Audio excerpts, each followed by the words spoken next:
its head, and the snail crept into the ground. A new year began.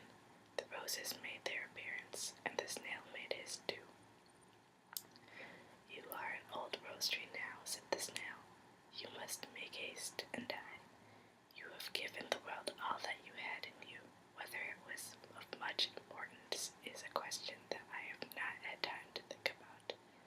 But this much is clear and plain, that you have not done the least for your inner development, or you would have produced something else. Have you anything to say in defense? You will now soon be nothing but a stick. Do you understand what I say? You frighten me, said the rose tree. I have never thought of that. No, you have never taken the trouble to think at all. Have you ever given yourself an account why you bloomed and how your blooming comes about? Why just in that way and in no other? No, said the rose tree. I bloom in gladness because I cannot do otherwise.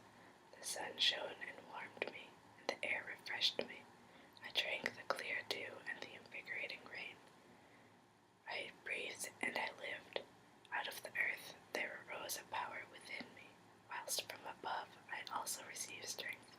I felt an ever-renewed and ever-increasing happiness, and therefore I was obliged to go on blooming.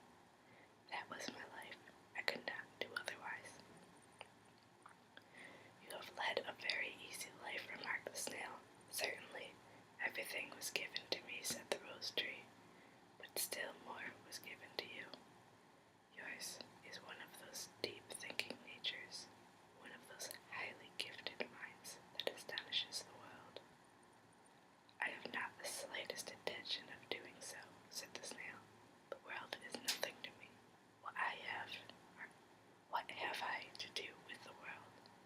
I have enough to do with myself, and enough in myself. But we must not all here on earth give up our best parts to others, and offer as much as lies. Oh, but must we not all here on earth give up our best parts to others, and offer as much as lies in our power? It is true, I have only given roses, but you are so richly endowed. What have you given to the world? What would you give it? What have I given? What am I going to give? I spit at it. It's good for nothing and does not concern me. For my part, you may go on bearing roses. You cannot do anything else. Let the hazel bush bear nuts, and the cows and the sheep give milk. They have each their public. I have mine in myself. I retire within myself, and there I stop. The world is nothing to me. With this, the snail withdrew into his house and blocked up the entrance.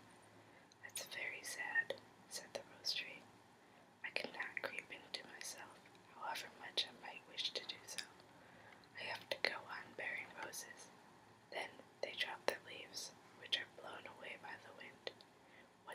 But once I saw how a rose was laid in the mistress's hymn book, and how one of my roses found a place in the bosom of a young beautiful girl, and how another was kissed by the lips of a child in the glad joy of life.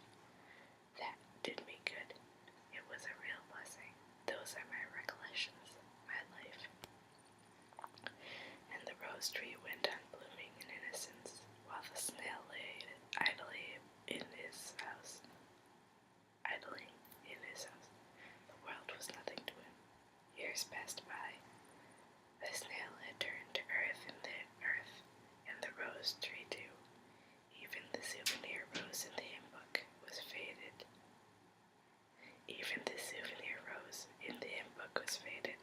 But in the garden there were other rose trees